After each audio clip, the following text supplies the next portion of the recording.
ሰላም ተከበራችሁ የጤና ማህደር ቲዩብ ተመልካቾቼ እንደምን ቆይታችኋል? ምንጊዜም በተለያዩ የጤና ትምህርቶች የማቀርባቸውን ትምህርታዊ የጤና መረጃዎች የምትከታተሉ የቻናሌ ቤተሰቦች እንደከዚህ ቀደም ሁሉ ዛሬም አዲስ መረጃ ይዤላችሁ መጥቻለሁ። ዛሬ ደግሞ ስለ ነርቭ ምልክቶች መንስኤዎቹንና መፍትሄዎቹ ላይ አጠር ያለ መሰረታዊ መረጃ አጋራችኋለሁ። እንግዲህ እናንተም ደግሞ የምለቃቸውን የጤና መረጃዎች ዳግም ለማግኘት ከፈለጋችሁ የሰብስክራይብ እና ላይክ ምልክቷን አንድ ጊዜ ነካ ማድረጋችሁ እንዲሁም ኮሜንት መጻፋችሁ እንዳትዘነጉላለሁ። እስከ ፍጻሜያችን ድረስ መልካም ቆይታ ይሆንላችሁ። የነርቭ ህመም የሚያዳክም ሁኔታ ሊሆን ይችላል። በዓለም ዙሪያ በሚሊዮን የሚቆጠሩ ሰዎችን ይገላል። ይህ በጣም ኃይለኛ ብዙውን ጊዜ ስር የሰደደ ምቾት ማጣት በእግር ወይም በእጅ ላይ የነርቭ ህመምን ጨምሮ በተለይ በሰውነት ክፍሎች ላይ ሊታይ ይችላል። የነርቭ ህመም በዕለት ተዕለት ህይወት ላይ የሚያሳድረው ተጽዕኖ ከፍተኛ ሊሆን ይችላል። ቀላል ስራዎችን ፈታኝ ያደርገዋል እና በአጠቃላይ የህይወት ጥራትን ይቀንሳል። የነርቭ ህመም መንስኤዎቹን፣ ምልክቶቹንና የህክምና አማራጮቹን መረዳት ለእያንዳንዱ ታካሚና ለተሻሻለ ደህንነት ወሳኝ ነው። የነርቭ ህመም ወይም ኒውራልጂያ ምንድን ነው? የነርቭ ህመም ኒቫልጂያ በመባል የሚታወቀው በመበሳጨት ወይም በነርቭ ላይ የሚደርሰው ጉዳት ምክንያት የሚከሰት ምቾት ማጣት አይነት ነው። ይህ ሁኔታ ከባድና አንዳንድ ጊዜ የሚያደክም ሹል መውጋት ወይም ማቃጠልን ያስከትላል። ኒውራልጂያ ነርቮችን በሚገኙበት በማንኛውም የሰውነት ክፍል ውስጥ ሊከሰት ይችላል። እግርን፣ እጅንና ፊትን ጨምሮ በኒውራልጂያ ውስጥ የሚሰማው ህመም በነርቭ መዋቅር ወይም በተግባር መቋረጥ ምክንያት ነው። ይህ መስተጓጎል ከተለያዩ ምንጮች ሊመነጭ ይችላል። ለምሳሌ በነርቭ ላይ የሚደርሰው ጉዳት ወይም ጉዳት በነርቭ ላይ የሚደርሰው ጫና ወይም ነርቭ እንዴት እንደሚሰራ ላይ ያሉ ለውጦች በአንዳንድ ሁኔታዎች የህመም መንስኤ በማይታወቅ ሊሆን ይችላል። የነርቭ ህመም ወይም ኒውራልጂያ በጊዜና በክብደት ውስጥ የሚለያዩ የተለያዩ ምልክቶችን ይታያሉ። ከምልክቶች ውስጥ በተጎዳ ወይም በተበሳጨ ነርቭ መንገድ ላይ ድንገተኛ ከፍተኛ ተኩስ ወይም የመውጋት ህመም ካለ፣ ሰዎች ከኤሌክትሪክ ንዝረት ጋር የሚመሳሰል ከ1 ወይም ከ2 ሰከንድ እስከ ጥቂት ደቂቃዎች የሚቆይ አሰቃቂ እንደሆነ አድርገው ይገልጹታል። አንድ ሰው የማይቋረጥ የማይሰማው ወይም የማቃጠል ስሜቶችን፣ መኮማተር እና የመደንዘዝ ስሜት ሊኖረውም ይችላል። በአንዳንድ ሁኔታዎች ያለ ፍቃዱ የጡንቻ መወጠር ወይም መኮማተር ሊከሰት ይችላል። አንዳንድ ሰዎች የዕለት ተዕለት እንቅስቃሴዎች ፈታኝ የሚያደርግ ምቾትና ጫና ሊሰማቸው ይችላል። ሰዎች እንደ ጉንፋን፣ ግፊት ወይም ቀላል ንክኪ ያሉ ህመም የሌለባቸው ማነቃቂያዎች ህመም የሚያስከትሉበት ሃይፐርሴንሲቲቭ ሊኖራቸው ይችላል። በተቃራኒው አንዳንድ ግለሰቦች በመደበኛነት የሚያሰቃዩ ማነቃቂያዎች የህመም ምላሽን የሚቀንሱበት ሊያጋጥማቸው ይችላል። ሌሎች ምልክቶች የጡንቻ ድክመት፣ የእጅና እግር ላይ ከባድ ስሜትና የተመጣጠነ ችግር ሊያካትቱ ይችላሉ። ከባድ በሆነ ሁኔታዎች የነርቭ ህመም እንቅልፍ ማጣትና የማይቋረጥ ምቾት ማጣት ምክንያት እንቅልፍ ማጣትና ስሜታዊ ውጥረት ሊያስከትል ይችላል። የነርቭ ህመም መንስኤዎች። የነርቭ ህመም በተለያዩ ምክንያቶችና የአደጋ መንስኤዎች አሉት። ከእነዚህ መካከል የህክምና ሁኔታ። የስኳር ህመም ለነርቭ ህመም ትልቅ አስተዋጽኦ ያደርጋል። 20% የሚጠጉ የስኳር ህመምተኞች በምርመራ ወቅት የነርቭ ህመም ያጋጥማቸዋል። ከነርቭ ህመም ጋር የተያያዙ ሌሎች የህክምና ሁኔታዎች HIV ኤድስ፣ ብዙ ስክለሮሲስ እና አንዳንድ ነቀርሳዎች ያካትታሉ። ራስን የመከላከል ሁኔታዎች እንዲሁም የነርቭን ህመም የመያዝ ዕድልን ይጨምራሉ።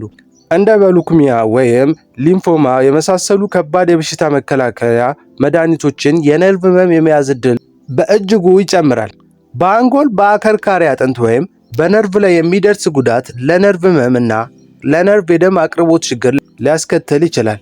ኢንፌክሽኖች እንደ ሽንግሊዝ እና የላይም በሽታ ያሉ ኢንፌክሽኖች ኒቫልጂያ እንደሚያስከትል ይታወቃል። ሌላው ዕድሜ ነው። በ50 እና በ79 መካከል የነርቭ ህመም የመጋለጥ ዕድሉ በከፍተኛ ሁኔታ ይጨምራል። ጾታ ደግሞ በሴቶችና ከወንዶች ትንሽ ከፍ ያለ አደጋ ላይ ናቸው። የአኗኗር ዘይቤ ምክንያቶች ከመጠን በላይ አልኮል መጠቀም፣ ማጨስ እና የሰውነት ክብደትን ማነስ ወይም ከመጠን በላይ መወፈር ሁሉም የነርቭ ህመም የመጋለጥ ዕድላቸው ከፍተኛ ነው። መድኃኒቶች አንዳንድ የኬሞቴራፒ መድኃኒቶችና አንቲባዮቲኮች የነርቭ ጉዳት ሊያስከትሉ ይችላሉ። ይህም ወደ ህመሙ ያመራሉ። የነርቭ ህመም ውስብስብ ችግሮቹ። የነርቭ ህመም የግለሰቡን የህይወት ጥራት በእጅጉ ሊጎዳ ይችላል።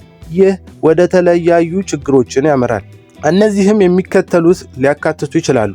የአእምሮ ጤና ጉዳቶች የነርቭ ህመም ከባድና ስር የሰደደ ተፈጥሮ በመንፈስ ጭንቀት፣ በጭንቀት እና በማህበራዊ መገልገል ላይ ጨምሮ በአእምሮ ጤና ጉዳቶች ላይ ሊያስከትል ይችላል።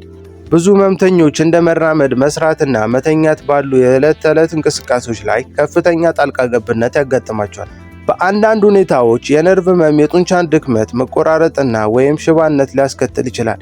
ይህም እንቅስቃሴንና ራስን መቻል የበለጠ ይገድባል። የበሽታው አይነቶች የነርቭ ህመምን ለመለየት ዶክተሮች የሚከተሉትን ዘዴዎች ይጠቀማሉ። ሌላው የበሽታ አይነት ነው። የነርቭ ህመምን ለመለየት ዶክተሮች የሚከተሉት ዘዴዎች ይጠቀማሉ። የህክምና ታሪክ ዶክተሩ የታካሚውን የህክምና ታሪክ በሚገባ ይገመግማል። ይህም ማንኛውም አደጋ ወይም የቀድሞ ጥገና እና የህመም ምልክቶች ዝርዝር ውይይት ጨምሮ አካላዊ ግምገማ፣ የአካልና የነርቭ ምርመራ የጡንቻ ጥንካሬ፣ ምላሽ ሰጪውንና የመነካካት ስሜት ለመገምገም ይረዳል።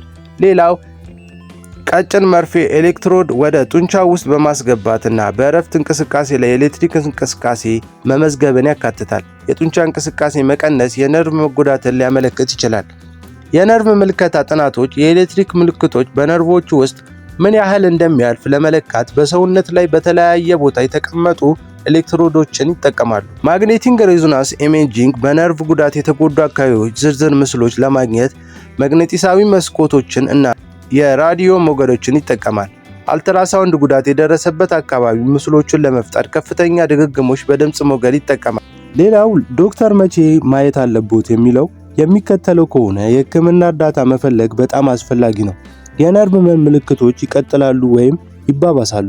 አንድ ሰው የመደንዘዝ ስሜት፣ የጡንቻ ድክመት፣ ከቁጥጥር ውጪ የሆነ መወጠር ወይም ብዙ ጊዜ ነገሮችን መጣል ያጋጥመዋል። በፍጥነት እያሽቆለቆለ የሚሄድ ከባድ መደንዘዝ ወይም ድክመት፣ ፈጣን ወይም መደበኛ ያልሆነ የልብ ምት፣ የመታጠቢያ ቤት ልምዶች ለውጦች፣ መፍሰስ ወይም ራስን መሳት። የመከላከያ መንገዶቹ ሁሉንም ህመም ሁኔታዎች መከላከል ባይቻልም የአንዳንድ የአኗኗር ዘይቤ ለውጦች አደጋውን ሊቀንስና ምልክቶቹን መቆጣጠር ይቻላል። እነዚህንም የሚከተሉትን ሊያካትቱ ይችላሉ። መደበኛ የአካል እንቅስቃሴ። አካላዊ እንቅስቃሴ የደም ዝውውርን ወደ ጫፎቹ ያሻሽላል፣ ጭንቀትና ሊከሰቱ የሚችሉ የነርቭ ጉዳቶችን ይቀንሳል። በተጨማሪም ጡንቻዎቹን ለማሰማትና ምልክቶቹን ለመቆጣጠር ይረዳል። የተመጣጠነ ምግብ፣ ትኩስ ፍራፍሬ፣ አትክልት፣ ሙሉ እህልና ስስ ፕሮቲኖችን የበለጸገ አመጋገብ ለነርቭ ጤና አስፈላጊ ነው። የበለጸጉ ምግቦችን መጠቀም እብጠትን ለመቋቋም ይረዳል። የአኗኗር ዘይቤ ለውጡ የሳቹሬት ስብ የተሻሻሉ ምግቦችንና አልኮል መጠጦችን ይገደቡ። የስኳር በሽታ ላለባቸው ግለሰቦች የተረጋጋ የደም ስኳር መጠንን መጠበቅ በጣም አስፈላጊ ነው። ሲጋራ ማቆም፣ ማጨስ የደም ስሮችን ስለሚቀንስ የደም ዝውውርን ስለሚጎዳ እና የነርቭ መጎዳትን ሊያባብስ ይችላል። ውሃ መጠጣትና ጤናማ ክብደትን መጠበቅ የነርቭ ጋር የተዛመዱ ችግሮችን ሊቀንስ ይችላል። የነርቭ ህመም ለመቆጣጠር አስቸጋሪ ሊሆን በሚችል ቀጣይነት ያለው ምርመራና በህክምና ቴክኖሎጂ ውስጥ ያሉ ቀጣይ እድገቶችን የተሻሻሉ አስተዳደር ስልቶችን ተስፋ ይሰጣሉ። የቅርብ ጊዜው የነርቭ ህመም ህክምና ዘዴዎች በማወቅና ከሐኪሞች ጋር በቅርበት በመስራት የነርቭ ህመምን የሚቋቋሙ ግለሰቦች የህይወታቸውን ጥረት ሊያሳድጉ ይችላሉ። ቀደምት ምርመራና ጣልቃ ገብነት የነርቭ ህመምን በብቃት ለመቆጣጠርና ሊከሰት የሚችሉ ችግሮችን ለመከላከል ቁልፍ ናቸው። ተደጋጋሚ ጥያቄዎች የነርቭ ህመም ስሜትን ምን ይመስላል የሚለው ነው። የነርቭ ህመም ብዙ ጊዜ እንደ መተኮስ፣ መውጋት ወይም ማቃጠል ይታያል። አንዳንድ ግለሰቦች እንደ ኤሌክትሪክ ንዝረት አይነት ስሜት ይገልጹታል። ህመሙ ቀላል፣ መካከለኛ ወይም ከባድ ሊሆን ይችላል እና እንደ እንቅልፍ ስራና የአካል ብቃት እንቅስቃሴ ባሉ የዕለት ተዕለት ስራዎች ላይ ጣልቃ ይገባል።